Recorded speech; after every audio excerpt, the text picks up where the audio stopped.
Hi friends, ದಿನದ ಎಲ್ಲ ಪ್ರಮುಖ ಸುದ್ದಿಯನ್ನ ನಿಮಗೆ ತಲುಪಿಸುವ ಮಸ್ತ್ ಮಗ ಚಾನೆಲ್ನ ಫುಲ್ ನ್ಯೂಸ್ಗೆ ಸ್ವಾಗತ. ನಕ್ಸಲ್ ವಿರೋಧಿ ಆಪರೇಷನ್ ಮುಗಿದ ನಂತರ ಮೋದಿ ಸರ್ಕಾರ ಈಗ ಹೊಸ ಟಾರ್ಗೆಟ್ ಘೋಷಣೆ ಮಾಡಿದೆ. ಇನ್ನೊಂದ್ ಕಡೆ ಕಾವೇರಿ ವಿಚಾರವಾಗಿ ರಾಜ್ಯದ ಎಲ್ಲಾ ಟಾಪ್ ರಾಜಕೀಯ ನಾಯಕರು ಒಟ್ಟಾಗಿ ಸಭೆ ನಡೆಸಿದ್ದಾರೆ. ಅತ್ತ ಪಾಕ್ ಸೇನೆ ಭಾರತೀಯರನ್ನ ಕಾಫಿರರು ಅಂತ ಕರೆದಿದ್ದು, ಇತ್ತ ಜಿರಳೆ ಪಾರ್ಟಿ ಪ್ರಧಾನಿ ಮೋದಿಯವರನ್ನ ಕ್ಷಮೆ ಕೇಳಿ ಅಂತ ಪಟ್ಟು ಹಿಡಿದಿದೆ. ಎಲ್ಲಾ ಸುದ್ದಿಗಳನ್ನ ಒನ್ ಬೈ ಒನ್ ನೋಡ್ಕೊಂಡು ಬರೋಣ. ಮೊದಲಿಗೆ ಮೋದಿ ಸರ್ಕಾರದ ಹೊಸ ಅಭಿಯಾನದ ಮಾಹಿತಿ ಕೊಟ್ಬಿಡ್ತೀವಿ. ಕೇಂದ್ರ ಸರ್ಕಾರ ದೇಶದಲ್ಲಿ ಅಧಿಕೃತವಾಗಿ ನಶಾವಸ್ತು ವಿರುದ್ಧ ಕ್ಯಾಂಪೇನ್ ಶುರು ಮಾಡಿದೆ. ಪ್ರಧಾನಿ ಮೋದಿ ನಶಾ ಮುಕ್ತ ಯುವ ವಿಕಸಿತ್ ಭಾರತ್ ಸಂಕಲ್ಪ ಅಭಿಯಾನಕ್ಕೆ ವರ್ಚುವಲ್ ಆಗಿ ಚಾಲನೆ ಕೊಟ್ಟಿದ್ದಾರೆ. ದೇಶದ 28,000 ಸ್ಥಳಗಳಿಂದ ಬರೋಬ್ಬರಿ 1 ಕೋಟಿಗೂ ಹೆಚ್ಚು ಯುವಕರು ಈ ವರ್ಚುವಲ್ ಕಾರ್ಯಕ್ರಮದಲ್ಲಿ ಭಾಗಿಯಾಗಿದ್ರು. ದೇಶಾದ್ಯಂತ 100 ವಾರಗಳ ಕಾಲ ಈ ಜಾಗೃತಿ ಅಭಿಯಾನ ನಡೆಯಲಿದೆ. ಮುಂದಿನ 100 ಭಾನುವಾರಗಳಲ್ಲಿ ಕ್ರೀಡೆ, ಯೋಗ, ಸಾಂಸ್ಕೃತಿಕ ಕಾರ್ಯಕ್ರಮಗಳ ಮೂಲಕ ನಶಾವಸ್ತು ವಿರುದ್ಧ ಜಾಗೃತಿ ಮೂಡಿಸಲಾಗುತ್ತೆ. ಈ ವೇಳೆ ಮಾತನಾಡಿದ ಪಿಎಂ ಮೋದಿ ಅವರು, ನಶಾವಸ್ತು ಸ್ವಲ್ಪ ಹೊತ್ತು ಕಿಕ್ ಕೊಡ್ಬೋದು, ಆದ್ರೆ ಅದು ನಿಮ್ಮ ಇಡೀ ಕರಿಯರ್ ಹಾಗೂ ಜೀವನವನ್ನೇ ಪಾತಾಳಕ್ಕೆ ತಳ್ಳುತ್ತೆ ಅಂತ ಮೋದಿ ಹೇಳಿದ್ದಾರೆ. ಅಲ್ಲದೆ ಈ ನಶಾವಸ್ತು ಅನ್ನೋದು ಭಾರತವನ್ನ ಹಾಳು ಮಾಡೋಕೆ ಶತ್ರು ದೇಶಗಳು ನಡೆಸಿರೋ ಉಗ್ರ ಪ್ಲಾನ್. ಇದರಿಂದ ಅವರಿಗೆ ದುಡ್ಡು ಹೋಗುತ್ತೆ. ಯುವಕರು ನಶಾವಸ್ತುವಿನ ದಾಸರಾದ್ರೆ ತಾಯಿಯ ನಗು, ತಂದೆಯ ಕನಸು ಹಾಗೂ ಕುಟುಂಬದ ನೆಮ್ಮದಿಯೇ ನಾಶವಾಗುತ್ತೆ. ಇದನ್ನೆಲ್ಲ ಇಲ್ಲಿಗೆ ಬಿಟ್ಟಾಕಿ ಅಂತ ಮೋದಿ ಹೇಳಿದ್ದಾರೆ. ಹಾಗೆ ಸಮಾಜಕ್ಕೆ ಹೆದರಿ ಪೋಷಕರು ಮಕ್ಕಳ ನಶಾಚಟವನ್ನ ಮುಚ್ಚಿಡಬೇಡಿ. ಮಕ್ಕಳ ಜೊತೆ ಮುಕ್ತವಾಗಿ ಮಾತಾಡಿ. ಅಗತ್ಯವಿದ್ದರೆ ತಕ್ಷಣವೇ ಚಿಕಿತ್ಸೆ ಕೊಡಿಸಬೇಕು ಅಂತ ಪಿಎಂ ಹೇಳಿದ್ದಾರೆ. ಜೊತೆಗೆ ನಶಾಚಟದಿಂದ ಹೊರಬಂದವರು ನಿಜವಾದ ಫೈಟರ್ಸ್. ಸಮಾಜ ಅವರಿಗೆ 2ನೇ ಅವಕಾಶ ಕೊಡಬೇಕು. ಯೋಗ, ಧ್ಯಾನ ಹಾಗೂ ಪುನರ್ವಸತಿ ಕೇಂದ್ರಗಳ ಮೂಲಕ ನಶಾಚಟದಿಂದ ಮುಕ್ತಿ ಪಡಿಬಹುದು ಅಂತ ಪಿಎಂ ಹೇಳಿದ್ದಾರೆ. ಅಂದಹಾಗೆ ನಕ್ಸಲ್ ಮುಕ್ತ ಭಾರತ ಅಭಿಯಾನದ ನಂತರ ಕೇಂದ್ರ ಗೃಹ ಸಚಿವ ಅಮಿತ್ ಶಾ ನಮ್ಮ ಮುಂದಿನ ಟಾರ್ಗೆಟ್ ನಶಾ ಜಾಲ ಅಂದಿದ್ರು. ಇನ್ನು 3 ವರ್ಷ ನಮಗೆ ನಿರ್ಣಾಯಕವಾಗಿರುತ್ತೆ. 2029ಕ್ಕೆ ನಾವು ಭಾರತವನ್ನ ನಶಾ ಮುಕ್ತ ರಾಷ್ಟ್ರವನ್ನಾಗಿ ಮಾಡ್ತೀವಿ ಅಂತ ಅಮಿತ್ ಶಾ ಹೇಳಿದ್ರು. ಹಾಗೆ ನಶಾ ದಂಧೆಕೋರರ ವಿರುದ್ಧ ಕ್ರಮ ತಗೊಳ್ಳೋಕೆ ಎನ್ಡಿಪಿಎಸ್ ಕಾಯ್ದೆಗೆ ತಿದ್ದುಪಡಿ ತರ್ತೀವಿ ಅಂತಲೂ ಶಾ ಹೇಳಿದ್ರು. ಸದ್ಯ ದೇಶದಲ್ಲಿ ಈ ನಶಾವಸ್ತು ಅನ್ನೋದು ದೊಡ್ಡ ಪ್ರಾಬ್ಲಮ್ ಆಗಿ ಎದ್ದು ನಿಲ್ತಾ ಇದೆ. ದಿ ಲ್ಯಾನ್ಸೆಟ್ ಜರ್ನಲ್ ವರದಿ ಪ್ರಕಾರ ಭಾರತದಲ್ಲಿ ಒಟ್ಟು ಅಪ್ರಾಪ್ತರ ಪೈಕಿ 21% ಹೆಚ್ಚು, ಅಂದ್ರೆ ಸುಮಾರು 5ರಲ್ಲಿ ಒಬ್ಬ ಹದಿಹರೆಯದವರು ನಶಾವಸ್ತುಗಳಿಂದ ಅಪಾಯಕ್ಕೆ ಸಿಕ್ಕಾಕೊಂಡಿದ್ದಾರೆ. ಪಾಕಿಸ್ತಾನ, ಆಫ್ಘಾನಿಸ್ತಾನ ಮತ್ತು ಬಾಂಗ್ಲಾ ಮೂಲಕ ನಶಾವಸ್ತು ಹೆಚ್ಚು ಕಳ್ಳ ಸಾಗಣೆ ಆಗ್ತಿದೆ. ಇದು ದೇಶದ ಭದ್ರತೆ ಮತ್ತು ಯುವಕರ ಆರೋಗ್ಯದ ದೃಷ್ಟಿಯಿಂದಲೂ ಗಂಭೀರ ಸಮಸ್ಯೆ. ಹೀಗಾಗಿ ಸರ್ಕಾರ ಈ ಕ್ಯಾಂಪೇನ್ ಶುರು ಮಾಡಿದೆ. ಇನ್ನು ಕರ್ನಾಟಕ ಮತ್ತು ತಮಿಳುನಾಡು ನಡುವಿನ ಕಾವೇರಿ ವಿವಾದ ದಿನದಿನಕ್ಕೂ ತೀವ್ರ ಸ್ವರೂಪ ಪಡ್ಕೋತಿದೆ. ಈಗ ಕಾವೇರಿ ನೀರು ಹಂಚಿಕೆ ಮಾಡೋ ವಿಚಾರವಾಗಿ ಸಿಎಂ ಡಿಕೆ ಶಿವಕುಮಾರ್ ನೇತೃತ್ವದಲ್ಲಿ ಸರ್ವ ಪಕ್ಷಗಳ ಸಭೆ ನಡೆದಿದೆ. ಗೃಹ ಕಚೇರಿ ಕೃಷ್ಣಾದಲ್ಲಿ ನಡೆದ ಸಭೆಯಲ್ಲಿ ಮಾಜಿ ಸಿಎಂ ಸಿದ್ದರಾಮಯ್ಯ, ಬಿಎಸ್ ಯಡಿಯೂರಪ್ಪ, ಬಸವರಾಜ ಬೊಮ್ಮಾಯಿ, ಕೇಂದ್ರ ಸಚಿವ ಎಚ್.ಡಿ. ಕುಮಾರಸ್ವಾಮಿ, ಸಚಿವ ಪ್ರಹ್ಲಾದ್ ಜೋಶಿ ಸೇರಿದಂತೆ ಹಲವರು ಭಾಗಿಯಾಗಿದ್ರು. ಈ ಸಭೆಯಲ್ಲಿ ಮಾತನಾಡಿದ ಸಿಎಂ, ಕಾವೇರಿ ವಿವಾದ ನಮಗೇನೂ ಹೊಸದಲ್ಲ. ವಿವಾದವನ್ನ ಮೈಗೆ ಅಂಟಿಸಿಕೊಂಡೇ ಬೆಳೆದಿದ್ದೇವೆ. ರಾಜಕಾರಣವನ್ನ ಪಕ್ಕಕ್ಕಿಟ್ಟು ರಾಜ್ಯದ ಹಿತಕ್ಕಾಗಿ ಎಲ್ಲಾ ಪಕ್ಷಗಳು ಒಟ್ಟಿಗೆ ನಿಂತಿರುವ ಚರಿತ್ರೆ ನಮಗಿದೆ ಅಂತ ಸಿಎಂ ಹೇಳಿದ್ದಾರೆ. ಸಭೆಗೂ ಮೊದಲೇ ನಾನು ಕೇಂದ್ರ ಸಚಿವರನ್ನ ಭೇಟಿಯಾಗಿ ಪರಿಸ್ಥಿತಿ ಮನವರಿಕೆ ಮಾಡಿದ್ದೆ. ಕೇಂದ್ರದಲ್ಲಿ ನಮ್ಮ ರಾಜ್ಯದ ಪರ ಧ್ವನಿ ಎತ್ತಿದ್ದಕ್ಕಾಗಿ ಅವರಿಗೆ ಧನ್ಯವಾದ ತಿಳಿಸ್ತೀನಿ ಅಂತ ಡಿಕೆ ಹೇಳಿದ್ದಾರೆ. ಸದ್ಯ ಕುಡಿಯೋ ನೀರಿಗೆ ತೊಂದರೆ ಆಗದಂತೆ ನೀರನ್ನ ಸಂಗ್ರಹಿಸಿಡಲಾಗಿದೆ. ತಮಿಳುನಾಡು ಸಿಎಂ ವಿಜಯ್ ಮಾತುಕತೆಗೆ ಬರ್ತೀನಿ ಅಂದಿದ್ರು, ಆದ್ರೆ ನಾನೇ ತಡೆದಿದ್ದೆ. ಪರಿಸ್ಥಿತಿ ಸುಧಾರಿಸಿದ ಮೇಲೆ ಬನ್ನಿ ಅಂತ ಹೇಳಿದ್ದೇನೆ ಅಂತ ಸಿಎಂ ಹೇಳಿದ್ದಾರೆ. ಅಲ್ಲದೆ ಸದ್ಯ ಮೈಸೂರು ಜಿಲ್ಲೆ ಹೆಚ್ಡಿ ಕೋಟೆ ತಾಲೂಕಿನ ಕಬಿನಿ ಡ್ಯಾಂ ತುಂಬಿದ್ದು ಹೆಚ್ಚುವರಿ ನೀರನ್ನ ಹಿಡಿದಿಟ್ಟುಕೊಳ್ಳೋಕೆ ಆಗ್ತಿಲ್ಲ. ಹೀಗಾಗಿ ಡ್ಯಾಂ ಸುರಕ್ಷತೆ ಹಿತದೃಷ್ಟಿಯಿಂದ ತಮಿಳುನಾಡಿಗೆ ನೀರು ಬಿಟ್ಟಿದ್ದೇವೆ ಅಂತ ಸಿಎಂ ಹೇಳಿದ್ದಾರೆ. 25,000 ಕ್ಯೂಸೆಕ್ ನೀರು ಬಿಡಲಾಗಿದೆ ಅಂದಿದ್ದಾರೆ. ಹಾಗೆ ಸದ್ಯ ದೇವರ ದಯೆಯಿಂದ ಮಳೆಯಾಗಿ ಪರಿಸ್ಥಿತಿ ಸ್ವಲ್ಪ ಸುಧಾರಿಸಿದೆ. ಕಬಿನಿಗೆ ಈಗ 24,000 ಕ್ಯೂಸೆಕ್, ಕೆಆರ್ಎಸ್ಗೆ 22,000 ಕ್ಯೂಸೆಕ್, ಹೇಮಾವತಿಗೆ 12,000 ಕ್ಯೂಸೆಕ್, ಹಾರಂಗಿಗೆ 10,000 ಕ್ಯೂಸೆಕ್ ಸೇರಿದಂತೆ ಒಟ್ಟು 67,378 ಕ್ಯೂಸೆಕ್ ಒಳಹರಿವು ಇದೆ ಅಂತ ಸಿಎಂ ಹೇಳಿದ್ದಾರೆ. ಆದ್ರೆ ಈಗ ಮಳೆಯಾಗ್ತಿದ್ರೂ ಮುಂದಿನ ದಿನಗಳಲ್ಲಿ ನೀರಿನ ಅಭಾವ ಬರ್ಬೋದು. ಹೀಗಾಗಿ ಮುಂದಿನ ಜೂನ್ವರೆಗೆ ನೀರನ್ನ ಕಾಪಾಡಿಕೊಳ್ಳಬೇಕಿದೆ. ಇದಕ್ಕೆ ಇದಕ್ಕೆ ಮೇಕೆದಾಟು ಯೋಜನೆಯೇ ಶಾಶ್ವತ ಪರಿಹಾರ ಅಂತ ಸರ್ವ ಪಕ್ಷಗಳ ಸಭೆಯಲ್ಲಿ ಅಭಿಪ್ರಾಯ ವ್ಯಕ್ತವಾಗಿದೆ. ಇನ್ನು ಮಾಜಿ ಪ್ರಧಾನಿ ಎಚ್.ಡಿ. ದೇವೇಗೌಡರು ಈ ಸಭೆಗೆ ಗೈರಾಗಿದ್ರು. ವೈಯಕ್ತಿಕ ಹಾಗೂ ಅನಾರೋಗ್ಯದ ಕಾರಣದಿಂದ ಸಭೆಗೆ ಬರಲು ಸಾಧ್ಯವಾಗ್ತಿಲ್ಲ. ಆದ್ರೆ ರಾಜ್ಯದ ಹಿತಾಸಕ್ತಿ, ರೈತರ ರಕ್ಷಣೆ ವಿಚಾರದಲ್ಲಿ ಸರ್ಕಾರಕ್ಕೆ ನನ್ನ ಸಂಪೂರ್ಣ ಬೆಂಬಲ ಇದೆ ಅಂತ ಸಿಎಂಗೆ ದೇವೇಗೌಡರು ಪತ್ರ ಬರೆದಿದ್ದಾರೆ. ಇನ್ನು ಕಾವೇರಿ ನೀರು ಹಂಚಿಕೆ ವಿಚಾರವಾಗಿ ಬಿಜೆಪಿ ರಾಜ್ಯಾಧ್ಯಕ್ಷ ಬಿವೈ ವಿಜಯೇಂದ್ರ ತಮಿಳುನಾಡು ಸಿಎಂ ವಿಜಯ್ಗೆ ಪತ್ರ ಬರೆದಿದ್ದಾರೆ. ಕಾವೇರಿ ನದಿ ನಮ್ಮ ರಾಜ್ಯಗಳ ಜನರನ್ನ ಬೆಳೆಸಬೇಕು, ನಮ್ಮನ್ನ ಒಡಿಬಾರದು ಅಂದಿದ್ದಾರೆ. ಮುಕ್ತ ಮಾತುಕತೆ ಮೂಲಕ ಈ ವಿವಾದವನ್ನ ಸೌಹಾರ್ದಯುತವಾಗಿ ಬಗೆಹರಿಸಿಕೊಳ್ಳಬೇಕು. ರಾಜ್ಯದ ಮೇಕೆದಾಟು ಯೋಜನೆಗೆ ತೊಂದರೆ ಮಾಡಬೇಡಿ ಅಂತ ಮನವಿ ಮಾಡಿದ್ದಾರೆ. ಇತ್ತ ಇದೇ ಕಾವೇರಿ ವಿಚಾರವಾಗಿ ತಮಿಳುನಾಡಿನ ಡಿಎಂಕೆ ಪಕ್ಷ ಸುಪ್ರೀಂ ಕೋರ್ಟ್ ಮೆಟ್ಟಿಲೇರಿದೆ. ಕರ್ನಾಟಕದಿಂದ ತಕ್ಷಣವೇ ತಮಿಳುನಾಡಿಗೆ ನೀರು ಹರಿಸೋಕೆ ಆದೇಶಿಸುವಂತೆ ಅರ್ಜಿಲಿ ಮನವಿ ಮಾಡಿದೆ. ಕಾವೇರಿ ಪ್ರಾಧಿಕಾರ ಹೇಳಿದಂತೆ ಕರ್ನಾಟಕ ಪ್ರತಿದಿನ 3,500 ಕ್ಯೂಸೆಕ್ ನೀರು ಬಿಡಬೇಕು. ಮುಂದಿನ 15 ದಿನಗಳ ಕಾಲ ನೀರು ಹರಿಸೋಕೆ ಆದೇಶ ಕೊಡಿ ಅಂತ ಡಿಎಂಕೆ ಕೇಳಿದೆ. ಅಲ್ಲದೆ ನಮಗೆ ಇದುವರೆಗೆ ಬರಬೇಕಿದ್ದ 9.46 ಟಿಎಂಸಿ ಬಾಕಿ ನೀರನ್ನ ಕೂಡ ಕರ್ನಾಟಕ ಬಿಡಬೇಕು. ಹೀಗಾಗಿ 3,500 ಬೇಡ, ಬದಲಿಗೆ ದಿನಕ್ಕೆ 7,000 ಕ್ಯೂಸೆಕ್ನಂತೆ 15 ದಿನ ನೀರು ಹರಿಸಲು ಆದೇಶಿಸಿ ಅಂತ ಡಿಎಂಕೆ ಸುಪ್ರೀಂ ಕೋರ್ಟ್ಗೆ ಮನವಿ ಮಾಡಿದೆ. ಇನ್ನು ಕಾವೇರಿ ವಿಷಯವಾಗಿ ವಿಜಯ್ಗೆ ಅಲ್ಲಿನ ವಿಪಕ್ಷಗಳು ಸರ್ವಪಕ್ಷಗಳ ಸಭೆ ಕರೀರಿ ಅಂತ ಡಿಮ್ಯಾಂಡ್ ಮಾಡಿದ್ರು.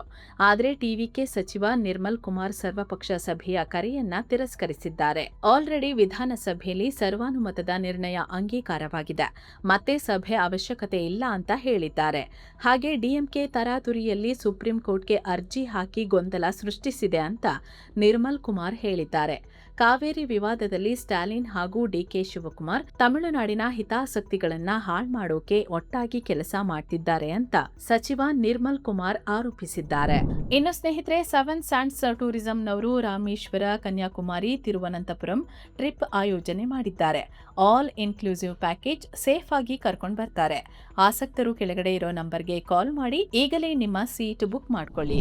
ಇನ್ನು ರಾಜ್ಯದ ಕೆಲ ಕಡೆ ಮಳೆ ಜೋರಾಗಿದ್ದು ಹಲವು ಅನಾಹುತ ನಡೆದಿದೆ. ಶಿವಮೊಗ್ಗದ ತೀರ್ಥಹಳ್ಳಿಯಲ್ಲಿ ಗುಡ್ಡ ಕುಸಿದ ಪರಿಣಾಮ ಒಂದೇ ಕುಟುಂಬದ 3 ಮೃತಪಟ್ಟಿದ್ದಾರೆ. ಅತ್ತ ಧಾರಾಕಾರ ಮಳೆಗೆ ಸಕಲೇಶಪುರದಲ್ಲಿ ರೈಲು ಹಳಿ ಮೇಲೆ ಗುಡ್ಡ ಕುಸಿದಿದೆ. ಇದರಿಂದ ಮಂಗಳೂರಿನಿಂದ ಬೆಂಗಳೂರಿಗೆ ತೆರಳೋ ಎಲ್ಲಾ ರೈಲುಗಳ ಸಂಚಾರವನ್ನ ತಾತ್ಕಾಲಿಕವಾಗಿ ಬಂದ್ ಮಾಡಲಾಗಿದೆ. ಹೀಗಾಗಿ ರೈಲುಗಳನ್ನು ಕಾರವಾರ ಹಾಗೂ ತಮಿಳುನಾಡು ಕೇರಳ ಮಾರ್ಗವಾಗಿ ತಿರುಗಿಸಲಾಗಿದೆ. ಇನ್ನು ಮುಂದಿನ 24 ಗಂಟೆಗಳಲ್ಲಿ ರಾಜ್ಯದ ಹಲವೆಡೆ ಭಾರೀ ಮಳೆಯಾಗೋ ಸಾಧ್ಯತೆ ಇದೆ ಅಂತ ಭಾರತೀಯ ಹವಾಮಾನ ಇಲಾಖೆ ಎಚ್ಚರಿಕೆ ನೀಡಿದೆ.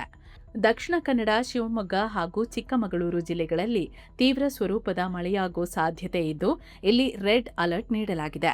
ಈ ಭಾಗದಲ್ಲಿ ನದಿಗಳು ಉಕ್ಕಿ ಹರಿದು ಗುಡ್ಡ ಕುಸಿಯೋ ಭೀತಿ ಇದೆ. ಹೀಗಾಗಿ ಇಲ್ಲಿನ ಜನರಿಗೆ ಎಚ್ಚರಿಕೆಯಿಂದ ಇರೋಕೆ ಸೂಚಿಸಲಾಗಿದೆ. ಜೊತೆಗೆ ಉತ್ತರ ಕನ್ನಡ, ಉಡುಪಿ, ಕೊಡಗು, ಬೆಳಗಾವಿ, ಹಾಸನ, ಹಾವೇರಿ ಮತ್ತು ಧಾರವಾಡ ಜಿಲ್ಲೆಗಳಿಗೆ ಆರೆಂಜ್ ಅಲರ್ಟ್ ನೀಡಲಾಗಿದೆ. ಇಲ್ಲಿ ಗಂಟೆಗೆ 50ರಿಂದ 60 ಕಿಲೋಮೀಟರ್ ವೇಗದಲ್ಲಿ ಬಿರುಗಾಳಿ ಬೀಸ್ತಾ ನಿರಂತರ ಮಳೆಯಾಗಲಿದೆ ಅಂತ ಹವಾಮಾನ ಇಲಾಖೆ ಹೇಳಿದೆ. ಈ ಕಡೆ ತುಮಕೂರು, ಕೋಲಾರ, ರಾಮನಗರ, ಚಿಕ್ಕಬಳ್ಳಾಪುರ, ಚಾಮರಾಜನಗರ, ಚಿತ್ರದುರ್ಗ, ದಾವಣಗೆರೆ, ಬಳ್ಳಾರಿ, ವಿಜಯನಗರ, ಬೆಂಗಳೂರು ನಗರ, ಬೆಂಗಳೂರು ಗ್ರಾಮಾಂತರ, ಮೈಸೂರು, ಮಂಡ್ಯಗೆ ಯೆಲ್ಲೋ ಅಲರ್ಟ್ ನೀಡಲಾಗಿದೆ. ಹಾಗೆ ಉತ್ತರ ಕರ್ನಾಟಕದ ಬಾಗಲಕೋಟೆ, ಬೀದರ್, ಗದಗ, ಕಲಬುರಗಿ, ಕೊಪ್ಪಳ, ರಾಯಚೂರು, ವಿಜಯಪುರ, ಯಾದಗಿರಿ ಜಿಲ್ಲೆಗಳಿಗೂ ಯೆಲ್ಲೋ ಅಲರ್ಟ್ ಕೊಡಲಾಗಿದೆ. ಇನ್ನು ಪಕ್ಕದ ಕೇರಳಂನಲ್ಲಿ ಧಾರಾಕಾರ ಮಳೆ ಸುರಿದು ಭೂಕುಸಿತ ಪ್ರವಾಹ ಆಗಿದೆ. ಇದರಿಂದ ಮೃತಪಟ್ಟವರ ಸಂಖ್ಯೆ 8ಕ್ಕೆ ಏರಿಕೆಯಾಗಿದೆ. ಇನ್ನು ಪಾಕಿಸ್ತಾನ ಸೇನೆಯ ವಕ್ತಾರ, ಉಗ್ರನ ಮಗ ಲೆಫ್ಟಿನೆಂಟ್ ಜನರಲ್ ಅಹಮದ್ ಶರೀಫ್ ಚೌಧರಿ ಭಾರತ ಮತ್ತು ಆಫ್ಘಾನಿಸ್ತಾನ ಸಂಬಂಧದ ಬಗ್ಗೆ ವಿವಾದಾತ್ಮಕ ಹೇಳಿಕೆ ನೀಡಿದ್ದಾರೆ. ಮುಸ್ಲಿಮರು ಕಾಫಿರ್ಗಳನ್ನ ಅಂದ್ರೆ ಇಸ್ಲಾಂ ಧರ್ಮದ ನಂಬಿಕೆಗಳನ್ನ ಒಪ್ಪದವರ ಜೊತೆ ಗೆಳೆತನ ಮಾಡಬಾರದು ಅಂತ ಹೇಳಿದ್ದಾರೆ. ಇತ್ತೀಚೆಗಷ್ಟೇ ಭಾರತಕ್ಕೆ ಭೇಟಿ ನೀಡಿದ್ದ ಅಫ್ಘಾನ್ನ ಕೃಷಿ ಸಚಿವ ಮೌಲ್ವಿ ಅತಾವುಲ್ಲಾ ಒಮಾರಿ ಒಂದು ಹೇಳಿಕೆ ನೀಡಿದ್ರು. ನಾವೆಲ್ಲ ಒಂದೇ ಡಿಎನ್ಎ ಹೊಂದಿದ್ದೀವಿ. ಭಾರತಕ್ಕೆ ಬಂದ್ರೆ ನನಗೆ ನಮ್ಮ ಊರಿಗೆ ಬಂದಂತೆ ಅನ್ಸುತ್ತೆ. ನಾವೆಲ್ಲ ಒಂದು ಅಂತ ತಾಲಿಬಾನ್ ಸಚಿವ ಹೇಳಿದ್ದರು. ಇದಕ್ಕೆ ಪ್ರೆಸ್ ಕಾನ್ಫರೆನ್ಸ್ನಲ್ಲಿ ಪ್ರತಿಕ್ರಿಯೆ ಕೊಟ್ಟಿರೋ ಅಹಮದ್ ಚೌಧರಿ, ತಾಲಿಬಾನ್ ಸರ್ಕಾರಕ್ಕೂ ಇಸ್ಲಾಂಗೂ ಯಾವುದೇ ಕನೆಕ್ಷನ್ ಇಲ್ಲ ಅಂತ ಹೇಳಿದ್ದಾರೆ. ಇಸ್ಲಾಂ ಅನ್ನ ಒಪ್ಪದವರನ್ನ ನಮ್ಮ ಫ್ರೆಂಡ್ಸ್ ಆಗಿ ಮಾಡ್ಕೋಬಾರದು ಅಂತ ನಮ್ಮ ದೇವರೇ ಹೇಳಿದ್ದಾರೆ. ಹಾಗೆ ಮಾಡಿದ್ರೆ ನೀವು ಮುಸ್ಲಿಮರೇ ಅಲ್ಲ. ಮೊದಲು ತಾಲಿಬಾನಿಗಳು ಡಿಎನ್ಎ ಅಂದ್ರೆ ಏನು, ಅದು ಏನು ಪ್ರತಿನಿಧಿಸುತ್ತೆ, ಎರಡೂ ಕಡೆಯವರ ಸಂಬಂಧ ಹೇಗಿದೆ ಅನ್ನೋದನ್ನ ಅರ್ಥ ಮಾಡ್ಕೋಬೇಕು. ಈ ಮೌಲ್ವಿ ಭಾರತ ಮತ್ತು ಆಫ್ಘಾನ್ ತುಂಬಾ ಕ್ಲೋಸ್ ಅಂತ ಅವರು ಅಂದುಕೊಂಡಿದ್ದಾರೆ. ಆದ್ರೆ ಇದು ತಪ್ಪು. ಎರಡೂ ದೇಶಗಳ ಮಧ್ಯೆ ಅಂತಹ ನಿಕಟ ಸಂಬಂಧ ಇಲ್ಲ ಅಂತ ಚೌಧರಿ ಹೇಳಿದ್ದಾರೆ. ಅಲ್ಲದೆ ಭಾರತದ ಬಿಜೆಪಿ ಆರ್ಎಸ್ಎಸ್ಗೂ ಅಫ್ಘಾನಿಸ್ತಾನದ ತಾಲಿಬಾನ್ಗೂ ಯಜಮಾನ ಗುಲಾಮನ ಸಂಬಂಧ ಇದೆ. ಭಾರತ ಯಜಮಾನ ಆದ್ರೆ ತಾಲಿಬಾನ್ ಅದರ ಸೇವಕನ ಹಾಗೆ ಕೆಲಸ ಮಾಡ್ತಿದೆ. ಆರ್ಎಸ್ಎಸ್ ಮತ್ತು ಭಾರತದ ಸರ್ಕಾರ ಮುಸ್ಲಿಮರು ಕಾಶ್ಮೀರಿಗಳ ಮೇಲೆ ದಬ್ಬಾಳಿಕೆ ನಡೆಸ್ತಿದೆ, ಅವರಿಗೆ ಅನ್ಯಾಯ ಮಾಡ್ತಿದೆ. ಆದ್ರೆ ಈ ತಾಲಿಬಾನಿಗಳು ಅದೇ ಕಾಫಿರರಿಗೆ ಸಹಾಯ ಮಾಡ್ತಿದ್ದಾರೆ.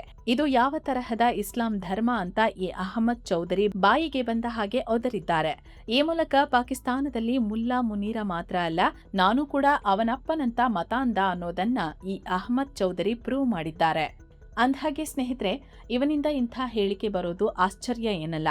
ಯಾಕಂದ್ರೆ ಅಹಮದ್ ಚೌಧರಿ ಒಬ್ಬ ಟಾಪ್ ಉಗ್ರನ ಮಗ. ಆ ಉಗ್ರನನ್ನ ಸುಲ್ತಾನ್ ಬಶೀರುದ್ದೀನ್ ಮಹಮೂದ್ ಅಂತ ಗುರುತಿಸಲಾಗುತ್ತೆ. ಇವನು ಪಾಕಿಸ್ತಾನದ ನ್ಯೂಕ್ಲಿಯರ್ ಸೈಂಟಿಸ್ಟ್ ಕೂಡ ಆಗಿದ್ದ.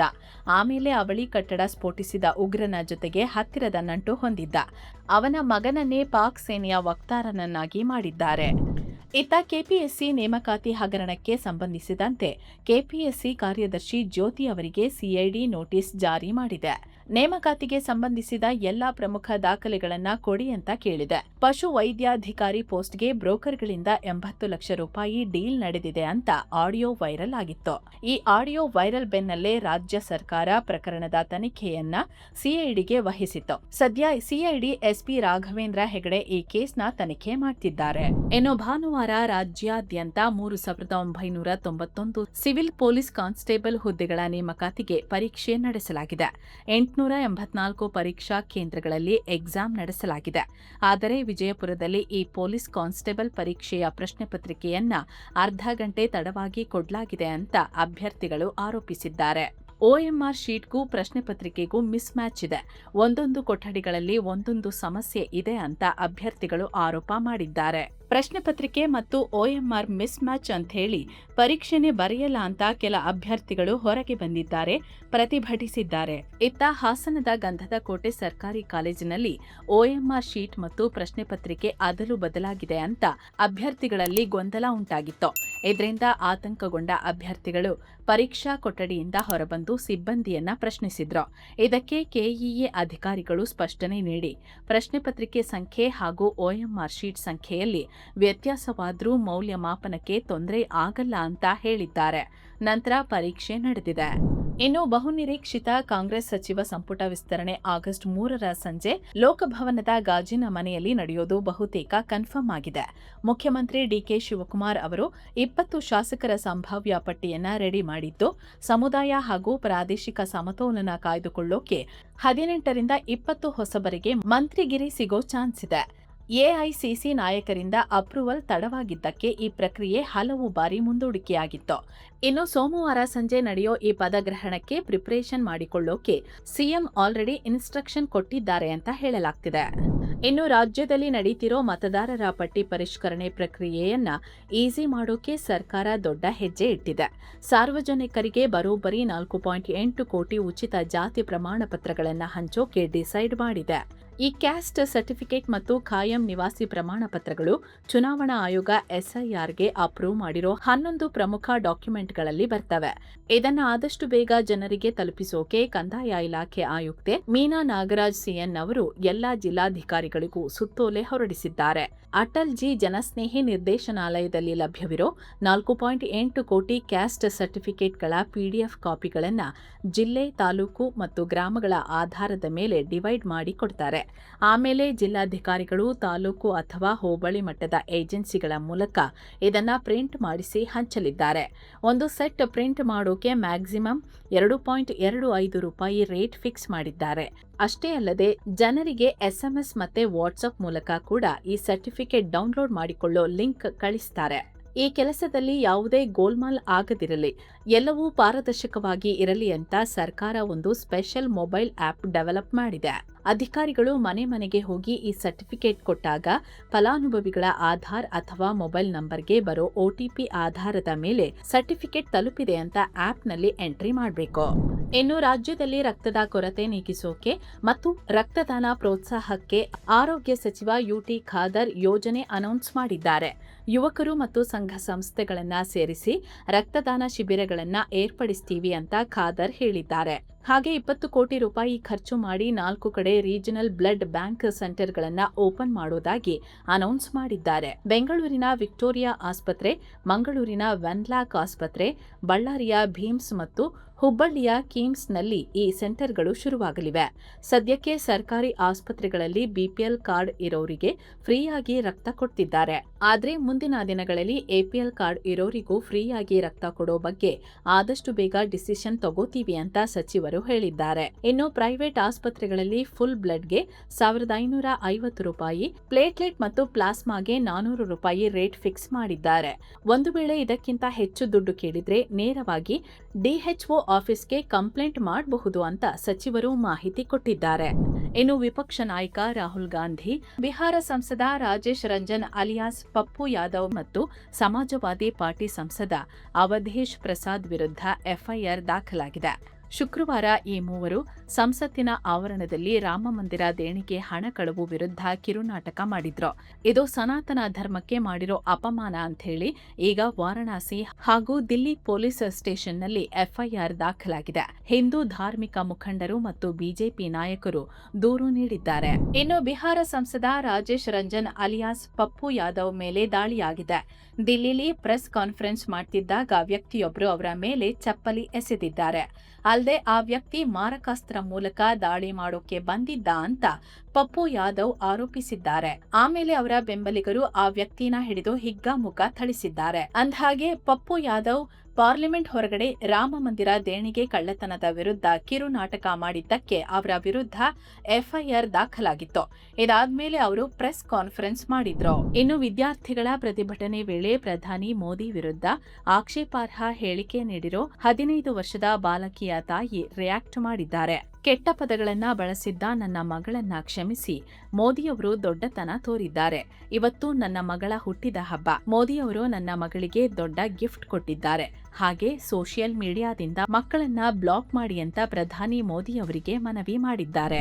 ಇನ್ನು ಕಾಕ್ರೋಚ್ ಪಾರ್ಟಿ ಪ್ರತಿಭಟನೆ ವೇಳೆ PM ಮೋದಿ ಅವರನ್ನ ನಿಂದಿಸಿದ್ದಕ್ಕೆ ಅಖಿಲ ಭಾರತ ಇಮಾಮ್ ಸಂಘಟನೆ ಮುಖ್ಯಸ್ಥ ಇಮಾಮ್ ಉಮರ್ ಅಹ್ಮದ್ ಇಲ್ಯಾಸಿ ಅಸಮಾಧಾನ ಹೊರಹಾಕಿದ್ದಾರೆ. ಪ್ರಧಾನಿ ಮೋದಿ ಅವರನ್ನ ನಿಂದಿಸೋದು ಅಂದ್ರೆ ಅದು ಇಡೀ ದೇಶಕ್ಕೆ ಮಾಡಿದ ಅವಮಾನ.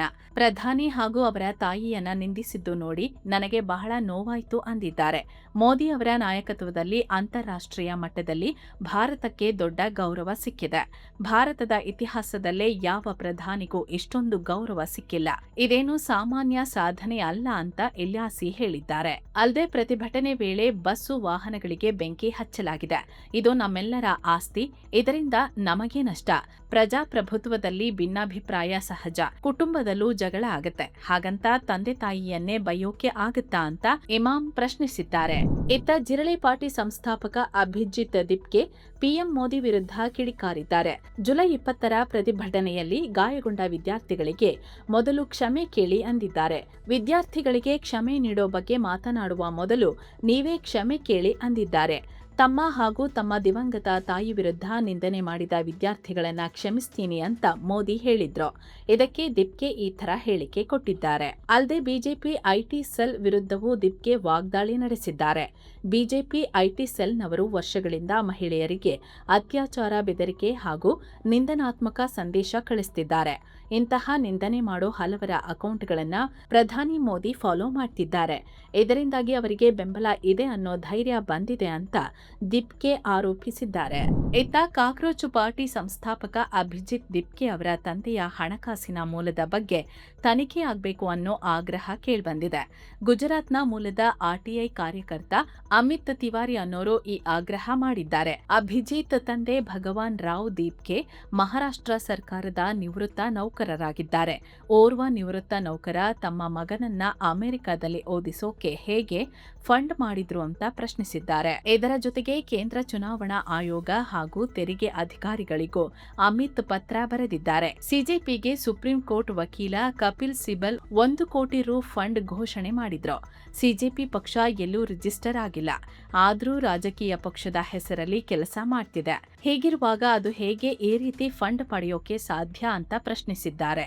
ಹಾಗೆ ಕಪಿಲ್ ಸಿಬಲ್ ಕೊಡ್ತಿರೋ 1 ಕೋಟಿ ರೂಪಾಯಿಗೆ ಜಿಎಸ್ಟಿ ಅನ್ವಯ ಆಗುತ್ತಾ ಇಲ್ವಾ ಪರಿಶೀಲಿಸಬೇಕು ಅಂತ ಆದಾಯ ತೆರಿಗೆ ಇಲಾಖೆಗೂ ಅಮಿತ್ ಮನವಿ ಮಾಡಿದ್ದಾರೆ. ಇನ್ನು ಸ್ಕಾಟ್ಲೆಂಡ್ನ ಗ್ಲಾಸ್ಗೋದ ರೆಸ್ಟೋರೆಂಟ್ ಒಂದರಲ್ಲಿ ಭಾರತದ ಮ್ಯಾಪ್ ತಪ್ಪಾಗಿ ಹಾಕಿರೋದು ವಿವಾದ ಹುಟ್ಟಾಕಿದೆ. ಈ ಬಗ್ಗೆ ಕಾಮನ್ವೆಲ್ತ್ ಗೇಮ್ಸ್ ಬಾಕ್ಸಿಂಗ್ನ 75 ಕೆಜಿ ವಿಭಾಗದಲ್ಲಿ ಬೆಳ್ಳಿ ಪದಕ ಗೆದ್ದಿರೋ ಭಾರತದ ಮಹಿಳಾ ಬಾಕ್ಸರ್ ಲವ್ಲಿನಾ ಬೋರ್ಗೊಹೇನ್ ಧ್ವನಿ ಎತ್ತಿದ್ದಾರೆ. ಗ್ಲಾಸ್ಗೋದಲ್ಲಿರೋ ಭಾರತದ ಮೂಲದ mister Singh's India the home of curry ಅನ್ನೋ ರೆಸ್ಟೋರೆಂಟ್ಗೆ ಲವ್ಲಿನಾ ಹೋಗಿದ್ರು. ಆಗ ಅಲ್ಲಿ ಭಾರತದ ಈಶಾನ್ಯ ಭಾಗವನ್ನ ಇನ್ಕ್ಲೂಡ್ ಮಾಡದಿರೋದನ್ನ ಗಮನಿಸಿ ಲವ್ಲಿನಾ ಬೇಸರ ವ್ಯಕ್ತಪಡಿಸಿದ್ದಾರೆ. ಈಶಾನ್ಯ ಭಾಗ ಭಾರತದ ಅವಿಭಾಜ್ಯ ಅಂಗ, ಅದನ್ನ ಭಾರತ ಮ್ಯಾಪ್ನಿಂದ ಹೊರಗೆ ಹಾಕಲೇಬಾರದು ಅಂತ ಸೋಷಿಯಲ್ ಮೀಡಿಯಾದಲ್ಲಿ ಕಳವಳ ವ್ಯಕ್ತಪಡಿಸಿದ್ದಾರೆ. ಅಷ್ಟೇ ಅಲ್ಲ, ಈ ನ್ಯಾಪ್ಕಿನ್ನಲ್ಲಿ ಜಮ್ಮು ಕಾಶ್ಮೀರವನ್ನು ಹೊರಗಿಟ್ಟಿರುವುದು ಗೊತ್ತಾಗಿದೆ. ಇದಕ್ಕೆ ಭಾರತೀಯರು ಆಕ್ರೋಶ ಹೊರಹಾಕ್ತಿದ್ದಂತೆ ಆ ರೆಸ್ಟೋರೆಂಟ್ ಕ್ಷಮೆ ಕೇಳಿದೆ. ಭಾರತದ ಮ್ಯಾಪ್ ಅನ್ನ ಸರಿ ಮಾಡಿ ಡಿಸ್ಪ್ಲೇ ಮಾಡ್ತೀವಿ ಅಂತ ಹೇಳಿದೆ. ಅತ್ತ ಪಶ್ಚಿಮ ಬಂಗಾಳದಲ್ಲಿ ಜೈಷ್ ಉಗ್ರನೊಬ್ಬನ್ನ ಅರೆಸ್ಟ್ ಮಾಡಲಾಗಿದೆ. ಅರೆಸ್ಟ್ ಆಗಿರೋ ಮೊಹಮ್ಮದ್ ಹಮೀಮ್ ಮಂಡಲ್ ಅನ್ನೋ ಈತನನ್ನ ಎಸ್ಟಿಎಫ್ ಅಧಿಕಾರಿಗಳು ವಿಚಾರಣೆ ಮಾಡ್ತಿದ್ದಾರೆ. ತನಿಖೆ ವೇಳೆ ಆತಂಕಕಾರಿ ಮಾಹಿತಿ ಹೊರಬೀಳ್ತಿವೆ. ಇವನ ಟಾರ್ಗೆಟ್ ಲಿಸ್ಟ್ನಲ್ಲಿ ಬಂಗಾಳದ ಸಿಎಂ ಸುವೇಂದು ಅಧಿಕಾರಿ ಕೂಡ ಇದ್ರು ಅನ್ನೋದನ್ನ ಉಗ್ರ ಬಾಯ್ಬಿಟ್ಟಿದ್ದಾನೆ. ಪಾಕಿಸ್ತಾನದಲ್ಲಿರೋ ತನ್ನ ಹ್ಯಾಂಡ್ಲರ್ಸ್ ಸೂಚನೆ ಮೇರೆಗೆ ಸಿಎಂ ಎಲ್ಲೆಲ್ಲಿ ಸೆಕ್ಯೂರಿಟಿ ಇಲ್ಲದೆ ಓಡಾಡ್ತಾರೆ ಅಂತ ಇವನು ಇನ್ಫಾರ್ಮೇಶನ್ ಕಲೆಕ್ಟ್ ಮಾಡ್ತಿದ್ದ. ಅಷ್ಟೇ ಅಲ್ಲ, ದೆಹಲಿಯ ಜಂತರ್ ಮಂತರ್ನಲ್ಲಿ ನಡೆದ ಸ್ಟೂಡೆಂಟ್ಸ್ ಪ್ರೊಟೆಸ್ಟ್ಗೂ ಪೊಲೀಸ್ ಯೂನಿಫಾರ್ಮ್ ಹಾಕೊಂಡು ಹೋಗಿ ವಿಧ್ವಂಸ ಮಾಡೋಕೆ ಪ್ಲಾನ್ ಮಾಡಿದ್ದ. ಜೊತೆಗೆ ಈ ಕೇಸ್ನಲ್ಲಿ ಒಂದು ಹನಿ ಟ್ರ್ಯಾಪ್ ಆಂಗಲ್ ಕೂಡ ಹೊರಬಿದ್ದಿದೆ. ಹಮೀಮ್ ಮಂಡಲ್ನ ಗರ್ಲ್ ಫ್ರೆಂಡ್ ಅಂತ ಹೇಳಲಾಗ್ತಿರೋ ಅರ್ಪಿತಾ ಸರ್ಕಾರ್ ಅನ್ನೋಳನ್ನ ಕೂಡ ಶುಕ್ರವಾರ ಅರೆಸ್ಟ್ ಮಾಡಲಾಗಿದೆ. ಇವರಿಬ್ಬರು ಸೇರಿ ಬಂಗಾಳದ ರಾಜ್ಯ ಸಚಿವರೊಬ್ಬರ ಮಗನನ್ನ ಹನಿ ಟ್ರ್ಯಾಪ್ ಮಾಡಿ ಕಿಡ್ನಾಪ್ ಮಾಡಿ ದುಡ್ಡು ಕೀಳೋಕೆ ಸ್ಕೆಚ್ ಹಾಕಿದ್ರು. ಪ್ರಭಾವಿ ವ್ಯಕ್ತಿಗಳ ಜೊತೆ ರಿಲೇಶನ್ಶಿಪ್ ಬೆಳೆಸಿ ಸೀಕ್ರೆಟ್ ಇನ್ಫಾರ್ಮೇಶನ್ ಎಳೆಯೋದು ಇವರ ಉದ್ದೇಶ ಆಗಿತ್ತು. ಇದೆಲ್ಲದರ ಹಿಂದೆ ಪಾಕಿಸ್ತಾನದ ಶಹಜಾದ್ ಭಟ್ಟಿ ಗ್ಯಾಂಗ್ನ ಕೈವಾಡ ಇದೆ. ಈ ಹಮೀಮ್ ಮಂಡಲ್ ಯುಕೆ ಮತ್ತು ಮೆಕ್ಸಿಕೋದ ಸಿಮ್ ಕಾರ್ಡ್ಗಳನ್ನು ಬಳಸಿ ಪಾಕ್ ಹ್ಯಾಂಡ್ಲರ್ಸ್ ಜೊತೆ ಕಾಂಟ್ಯಾಕ್ಟ್ನಲ್ಲಿದ್ದ. ದೇಶದಲ್ಲಿ ಸ್ಲೀಪರ್ ಸೆಲ್ಸ್ ಸ್ಟ್ರಾಂಗ್ ಮಾಡೋಕೆ ಈ ಸಿಮ್ಗಳನ್ನು ಬಳಸ್ತಿದ್ದ ಅಂತ ಎಸ್ಟಿಎಫ್ ಐಜಿ ಗೌರವ್ ಶರ್ಮಾ ಹೇಳಿದ್ದಾರೆ. ಅಯೋಧ್ಯೆಯ ರಾಜರ್ಷಿ ದಶರಥ್ ಅನ್ನೋ ಮೆಡಿಕಲ್ ಕಾಲೇಜಲ್ಲಿ ಸ್ಫೋಟಕ ತಯಾರಿಸೋ ಡಾಕ್ಯುಮೆಂಟ್ ಪತ್ತೆಯಾಗಿದೆ. ಈ ಕೇಸ್ನಲ್ಲಿ ಸರ್ಫರಾಜ್ ಅನ್ನೋ ಫಸ್ಟ್ ಇಯರ್ ಮೆಡಿಕಲ್ ಸ್ಟೂಡೆಂಟ್ಸ್ನ ವಶಕ್ಕೆ ಕೂಡ ಪಡೆಯಲಾಗಿದೆ. ಪೊಲೀಸರು ತನಿಖೆ ಮಾಡ್ತಿದ್ದಾರೆ. ಇಂಡೋನೇಷ್ಯಾದ ಜಾವಾ ದ್ವೀಪದ ಹತ್ತಿರ ಜಲ ದುರಂತ ನಡೆದಿದೆ. 271 ಜನ ಪ್ರಯಾಣ ಮಾಡ್ತಿದ್ದ ಹಡಗಿಗೆ ಬೆಂಕಿ ಬಿದ್ದು 5 ಜನ ಪ್ರಾಣ ಬಿಟ್ಟಿದ್ದಾರೆ. 41 ಜನ ನಾಪತ್ತೆಯಾಗಿದ್ದಾರೆ. 225 ಜನರನ್ನ ಸೇಫ್ ಆಗಿ ರಕ್ಷಣೆ ಮಾಡಲಾಗಿದೆ. ಇನ್ನು ಸತತ 4 ತಿಂಗಳ ಬಳಿಕ ಭಾರತೀಯ ಷೇರುಪೇಟೆಯಲ್ಲಿ ವಿದೇಶಿ ಹೂಡಿಕೆದಾರರು ಮತ್ತೆ ಖರೀದಿ ಶುರು ಮಾಡಿದ್ದಾರೆ. ಜುಲೈ ತಿಂಗಳಲ್ಲಿ ಬರೋಬ್ಬರಿ 20,200 ಕೋಟಿ ರೂಪಾಯಿ ವಿದೇಶಿ ಬಂಡವಾಳ ಷೇರುಪೇಟೆಗೆ ಹರಿದು ಬಂದಿದೆ. ಕಾರ್ಪೊರೇಟ್ ಕಂಪನಿಗಳ ಉತ್ತಮ ಗಳಿಕೆ ಮತ್ತು ಜಾಗತಿಕ ಉದ್ವಿಗ್ನತೆ ಮುಂಚೆಗೆ ಹೋಲಿಸಿದ್ರೆ ಸ್ವಲ್ಪ ತಣ್ಣಗಾಗ್ತಿರೋದು ಇದಕ್ಕೆ ಮುಖ್ಯ ಕಾರಣ. ಹಾಗೆ ದಕ್ಷಿಣ ಕೊರಿಯಾ ಹಾಗೂ ತೈವಾನ್ ಮಾರುಕಟ್ಟೆಯಲ್ಲಿ ಆಗ್ತಿರೋ ಏರಿಳಿತದಿಂದ ಎಫ್ಪಿಐಗಳು ಭಾರತದತ್ತ ಮುಖ ಮಾಡಿದ್ದಾರೆ. ಇನ್ನು ಬೆಂಗಳೂರು ಮೂಲದ real estate developer assets limited ಐಪಿಒಗೆ ಸಜ್ಜಾಗಿದೆ. ಬರೋಬ್ಬರಿ 1,200 ಕೋಟಿ ರೂಪಾಯಿ ಸಂಗ್ರಹಿಸೋಕೆ ಐಪಿಒಗೆ ಅನುಮತಿ ಕೋರಿ ಸೆಬಿಗೆ ಡಾಕ್ಯುಮೆಂಟ್ ಸಲ್ಲಿಸಿದೆ ಅಂತ ಮಾಹಿತಿ ಸಿಕ್ಕಿದೆ. ಸೊ ಫ್ರೆಂಡ್ಸ್, ಇದಾಗಿತ್ತು ಇವತ್ತಿನ ಫುಲ್ ನ್ಯೂಸ್. ನಿಮಗೆ ಈ ವಿಡಿಯೋ ಇಷ್ಟ ಆಗ್ತಿದ್ರೆ, ನಮ್ಮ ಈ ಪ್ರಯತ್ನ ನಿಮಗೆ ವ್ಯಾಲ್ಯೂಯಬಲ್ ಅನ್ಸಿದ್ರೆ ಈ ಕೂಡಲೇ ಕೆಳಗೆ ಕಾಣ್ತಿರೋ ಜಾಯಿನ್ ಆಪ್ಷನ್ ಅನ್ನ ಕ್ಲಿಕ್ ಮಾಡಿ ನಮ್ಮನ್ನ ಬೆಂಬಲಿಸಿ. ಹೀಗೆ ಮತ್ತೆ ಭೇಟಿಯಾಗ್ತಿರೋಣ. ನಮಸ್ಕಾರ.